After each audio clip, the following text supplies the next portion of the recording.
कादंबरी छावा. वाचक भारती रहाळे. पान क्रमांक 650 ते 657.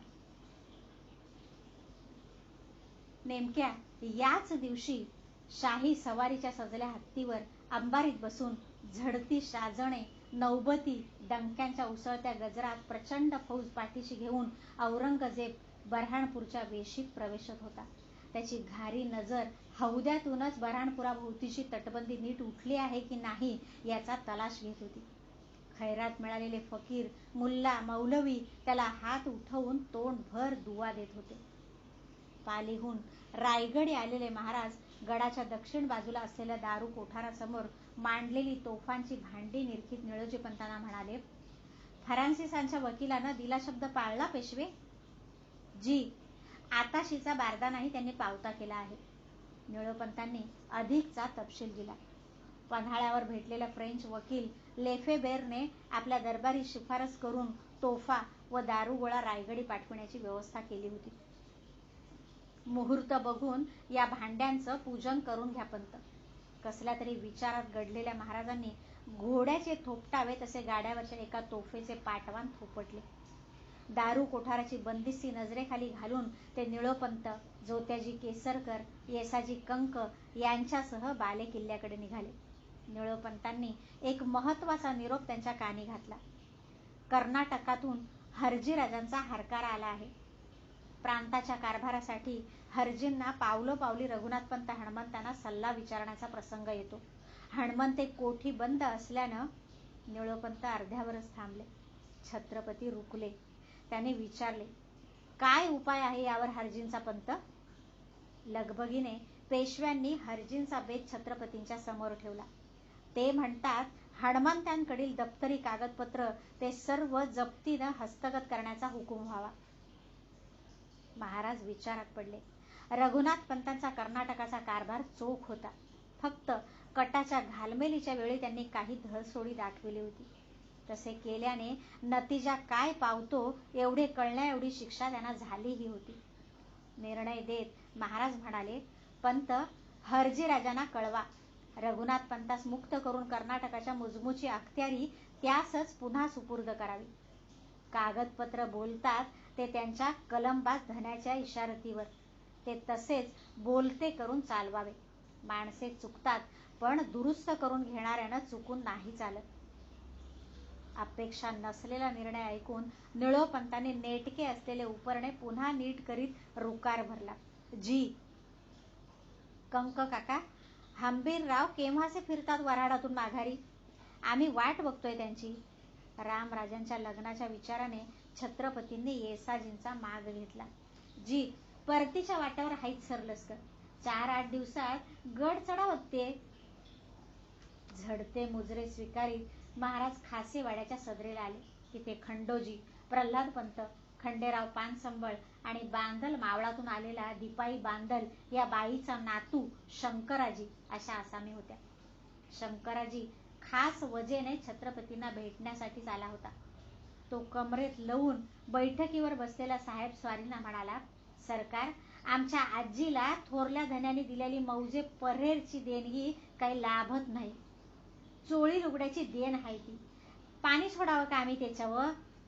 त्रासल्या चर्येने त्याने हातातील कागदपत्रांची थैली पुढे होत महाराजांच्या पायांजवळ ठेवली. मान खाली घातली. शंकराजी दिपाई बांदलाचा नातू होता. त्याच्या बापाने रायाजीने थोरल्या स्वामींनी जावळीच्या चंद्रराव मोऱ्यांवरचा 2 वेळा केलेल्या चालीत मोलाची कामगिरी केली होती. त्यासाठी मेहेर होऊन मौजे परहेरचे इनाम दिपाईला चोळी लुगडे म्हणून खुद्द आबासाहेबांनी बहाल केले होते. शंकराजीने पायाशी ठेवलेल्या थैलीवर टाकलेली नजर तशीच उचलून महाराजांनी खंडोजींना दिली. तत्परतेने पुढे होत त्यांनी थैली उचलली. आतील कागदपत्र बाहेर घेऊन ते पडताळू लागले. बांदल, सुमार असा. आबासाहेबांनी दिला शब्द पाळू आम्ही. महाराजांनी शंकराजीला धीर दिला. अंदाजासाठी चिटणीस खंडोजींच्याकडे बघितले. या अस्सल सनद आहेत स्वामी, थोरल्या स्वामींच्या शिक्के दस्तुराच्या. खंडोजींनी रुजवात दिली. महाराजांनी शांतपणे शंकराजीला विचारले, कसली तकलीफ आहे तुम्हास बांदल? जी, मावळाचं कारभारी गोपाळ रायाजी हे कागद मानाय तयार नाहीत, नवा आण म्हणतात. शंकराजीने अडचण सांगितली. काय? महाराजांची भिवई चढली. खंडोजींना तात्काळ आज्ञा मिळाली. चिटणीस, गोपाळ रायाजींना कलमी समज द्या. बांदल आम्हा जातीनं भेटले, कागदांची रुजवात दिली आहे. कैलासवासी स्वामींनी मौजे परेर दिपाई चोळी लुगडे म्हणून इनाम दिले आहे. ते अवलाद अफलाद तसेच चालविणे, ताज्या सनदेची उचूर न करीत जाणे, फिरून काडीचा बोभाट येईल तो जमेस नाही. मान डोलावून खंडोजींनी रुकार भरला. शंकराजींची चर्या मिळसल्या न्यायाने उजळून आली. धन्यांची मेहरबानगी म्हणत तो मुजरा देऊन निघून गेला. महाराज, बऱ्हाणपूरला ठाण झाल्या गनिमानं नांग्या पसरायला सुरुवात केली आहे. महत्वाची बाब पुढे घेत प्रल्हाद पंत क्षणभर थांबले. कानी पडेल ते ऐकायला सिद्ध असलेल्या महाराजांनी त्यांच्यावर नजर जोडली.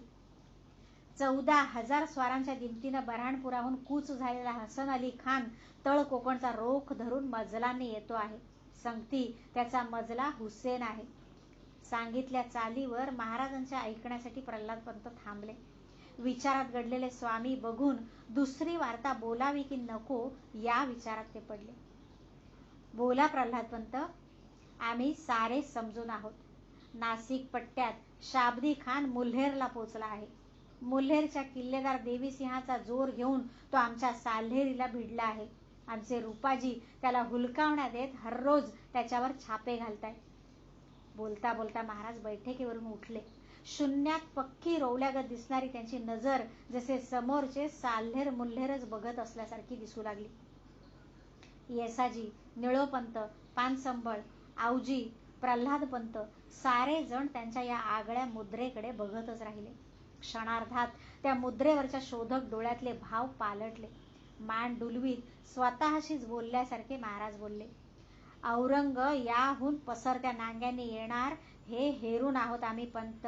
चिटणीस, आम्ही पुन्हा चाल घेऊ या रास्त हिशेबानं त्यानं नगरचं ठाणं शहाजादा आजम, मुनवर आणि किलीच खान यांची कुमक देऊन भक्कम केलं आहे. औरंग येतो आहे तो राजरोस वाजत गाजत हमला पुकारून. पण डोळ्यात चीड उतरलेले छत्रपती अस्वस्थपणे थांबले. कसला तरी पेच उकळण्यासाठी स्वतःत गुंतल्यागत झाले. भोवतीच्या आसामी समोर नसल्यासारखे एकलेच पायफेर घेऊ लागले. ते बघून न राहवलेले खंडेराव अदबीने म्हणाले, काही अडचण जोखीम असेल तर हुकूम व्हावा धन्यांचा. खूप खोलवर मन टोकरत गेलेले महाराज ते ऐकून भान घेत म्हणाले, खंडेराव, कोंडाजी फर्जंद कुठे आहेत सध्यास? कल्याण भिवंडी मार्गात ते तुकाजी पालकरांच्या दिमतीत आहेत स्वामी. प्रल्हाद पंतांनी तत्परतेने पूर्तता केली. प्रल्हाद पंत, त्यांना तातडीनं रायगडी पेश घ्या, आमच्या भेटीस पाठवा. छत्रपतींनी एकांत घेण्यासाठी हात उठविला. यावेळी कोंडाजींचीच याद का व्हावी हा विचार मनाशी घोळवीत प्रत्येक आसामी बाहेर पडली. गडाच्या आघाडी मनोऱ्यालगत असलेल्या शिळाबंद खलबतखान्याच्या कोनाड्यातील टेंभे ढणढणत होते. त्यांच्या तांबूस पिवळ्या उजेडात 3 मुद्रा उजळून निघाल्या होत्या. बाहेर थंडीने गारठलेली रात्र गड धरून पसरली होती. सरलष्कर हबशी हाताबाहेर गेला आहे. बैठकीवर बसले महाराज हंबीररावांना चिंतेने म्हणाले. त्यांच्या समोर वीर मांडा घेऊन वऱ्हाडातून आलेले हंबीरराव आणि कल्याण प्रांतातून आलेले कोंडाजी फर्जंद बसले होते. कानात प्राण आणून ते आपल्या धन्याचा सल ऐकत होते. उभा आपटा गाव जाळून गेला हबशी. नागोठाण्यात आपल्या कैद रयतेची नाकं छाटण्या एवढा माज भरला आहे त्यास. जंजिरा दर्या दोस्त झाल्याखेरीज आम्हास चैन नाही. कोनाड्यातील पेटते टेंभेच जसे महाराजांच्या डोळ्यात उतरले. ते ऐकताना मिशांचे कंगोल ताठरलेले हंबीरराव चटक्या चिडीने म्हणाले, आज्ञा करावी धनी, याच पावली भिडताव आम्ही जंजिऱ्याला. वऱ्हाडाची केली तीच गत जंजिराची केल्या बिगार तोंड दावाय येतच नाही आम्ही. नाही मामासाहेब, या दर्याच्या पाण सावजासाठी आम्ही तुम्हाला मोगलाईच्या तोंडावरून नाही काढू शकत या ऐन समयी. त्यासाठीच कोंडाजींना याद घेतलंय आम्ही. छत्रपतींची नजर कोंडाजींवर खिळली. डोळ्यांसमोर जंजिरा तरळत असलेले कोंडाजी जी म्हणत बसल्या जागीच सरसावले. कोंडाजी, तुम्ही खास हुन्नराचे. आबासाहेबांच्या सेवेत कुल 60 आसामींनिशी अजब चाल ठेवून पन्हाळा पाडलात तुम्ही. हे काम त्याहून जोखमीचं. पन्हाळा डोंगरी किल्ला, हा जलकोट. दर्याच्या लाटा हबशाच्या बसकणीत बोट शिरकू देत नाहीत. महाराज थांबले. त्यांचे डोळे कोंडाजींच्या कंगणी पगडीभर फिरले. पेटत्या टेंब्यातली फुटती ठिणगी उसळून उठावी तसे कोंडाजी एकाएकी मांड मोडीत उठले. तिबारीचा मुजरा भरत दबक्या खरखरीत बोलीत ठाशीने म्हणाले, घेतला यो पानकोटाचा इडा आम्ही. खंडोबाच्या आन बाकीनं धनी. या कोंडाजीचं पाय हापशाच्या बसकटीवर पडलं म्हणून खातर धरावी. दारवच्या कोटाराबरोबर जंजिराचा भंडारा दर्यावर उधळूनच पायधूळ घ्यायला येऊ आम्ही. तळपत्या डोळ्यांच्या कोंडाजीने झटकन लावून महाराजांच्या पायानं हात भिडविला. शाब्बास, भले फर्जंद. आमची हीच उमेद होती तुमच्याकडून. कोंडाजींना मान वस्त्र बहाल करण्यात आली. खलबतातून उठताना हंबीरराव कोंडाजींना जाणता सल्ला देत म्हणाले, जो काय माणूस चालीत घ्यायचा त्यो इमान इस्वासाचा उचला. दर्याच्या पाण्यावर हात मारतील असं ताट पवणीचं गडी निवडा. कोंडाजी त्या मायेला दाद देत गर्दन हलवून नुसते हसले. खलबत उठले. हट्ट्या शिळेतून बाहेर पडताच थंडीच्या झपकाऱ्याने महाराज खलबताच्या दारातच थांबले. त्यांच्या मनचे हबशाचे विचार क्षणभर तुटल्यासारखे झाले. त्यांची जागा घरगुती नात्याने घेतली. शिळे बाहेर आलेल्या हंबीररावांना ते लगावाच्या बोलीत म्हणाले, मामासाहेब, तुमच्याकडे आहे ती आमची कामगिरी जरा वेगळी. बोलावं की. दाद भरताना हंबीररावांच्या मिशान खालून वाफारा सुटला. कोंडाजी त्यांना अवसर देण्यासाठी निघून गेले. मामासाहेब, मासाहेब गेल्या. नको त्या वाटेनं. आमचे रामराजे उघडे पडले. त्यांचे हात पिवळे करावेत हे योजून त्यासाठीच तुमची वाट बघत होतो आम्ही. सोयराबाईंच्या आठवणीने हंबीररावांचे मनही धरल्यासारखे झाले. ते काहीच बोलले नाहीत. तसे छत्रपती थांबत म्हणाले, बोलला नाही तुम्ही? काय बोलावं धनी. असं का केलं त्याने नाही उमगत. बाळराजासनी भेटलाव आम्ही तर बिलगून म्हणलं ते. हंबीरराव ते चित्रच डोळ्यासमोर ठाकल्याने पुढे बोलूच शकले नाहीत. काय काय म्हणाले ते? महाराजांचा आवाज चिंबला होता. हेच की आमासनी नजर कैदेत टाकू नका म्हणून सांगा दादा महाराजांनी.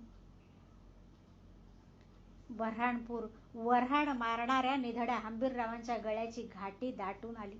थंडीने गोठल्यासारखी न उलगडणारी विचित्र कोंडी त्या दोन वीर मनांवर पसरली. समोर 7-8 पावलांवर उभ्या असलेल्या मशालजीच्या रोखाने तरात्तर चालत छत्रपतीने त्याच्या हातची मशाल आपल्याकडे घेतली. तसेच हंबीररावांसमोर येत फरफरती मशाल आपल्या मुद्रेजवळ नेत दुखऱ्या कळवळीने ते म्हणाले, बघा मामासाहेब, आमची नजर बंधूंना जरबेत ठेवणारी दिसते की मायेत ठेवणारी. हंबीरराव गडबडून गेले. आपल्या धन्याचा तडक स्वभाव त्यांना माहीत होता. मनात असते तर रामराजांना त्यांनी थेट कैदेतच टाकले असते आणि त्या बाबीने कुणाचीही रदबदली ऐकून सुद्धा घेतली नसती. मशालेच्या फरफरीत मिसळत छत्रपतींचा घोगरा साध हंबीररावांच्या कानी आला. असते तर आबासाहेबांनी जे केलं असतं तेच आम्ही करणार आहोत आमच्या रामराजांसाठी. त्यासाठीच तुमच्याकडे एक मागणं घालतो आहोत आम्ही मामासाहेब. मागणं हा शब्द ऐकताच हंबीरराव चपापले. आता समोर काय येणार यासाठी ते माग घेऊ लागले. मासाहेबांच्या वागण्यानं जेव्हा जेव्हा काय करावं हा प्रसंग आला आमच्या समोर तेव्हा तुम्हीच पाठ राखणीला धीरानं उभे राहिलात. छत्रपती म्हणून नव्हे तर रामराजांचे दादा महाराज म्हणून आम्ही मागणं घालतो आहोत. मामा, तुमची मुलगी भोसल्यांच्या कबिल्यात आणावी म्हणतो आम्ही बाळराजांसाठी. हे असे काही समोर येईल याचे भान नसलेले हंबीरराव समोरच्या धन्याकडे बघतच राहिले. कधी काळी सर लष्करीची मान वस्त्रे खांद्यावर ठेवणारे थोरले तर समोर उभे नाहीत, असाच त्यांना भास झाला. त्यांना गुमानच बघून महाराजांनी झटकन भाषा पालटत आवाहन घेतले. शब्द द्या आम्हा सरलष्कर. जी दिली. आमची घर शोभा बाळराजांचं कुंकू लेवाय आण वाघ जायची. कुलदेवतेची साक्ष ठेवत शब्द देऊन हंबीरराव महाराजांचे पाय शिवण्यासाठी लवू लागले. त्यांना तसेच थोपवून खांद्याशी लावीत महाराज म्हणाले, तुम्ही रामराजांचे सासरे झालात तरी आमच्यासाठी मामा आहात, तसेच असा. सजल्या रायगडावर रामराजांचे लग्न कार्य थाटात संपन्न झाले. वाजत गाजत हंबीररावांची कन्या ताराऊ भरल्या शिगेचे माप लवंडून भोसल्यांच्या घरात आली.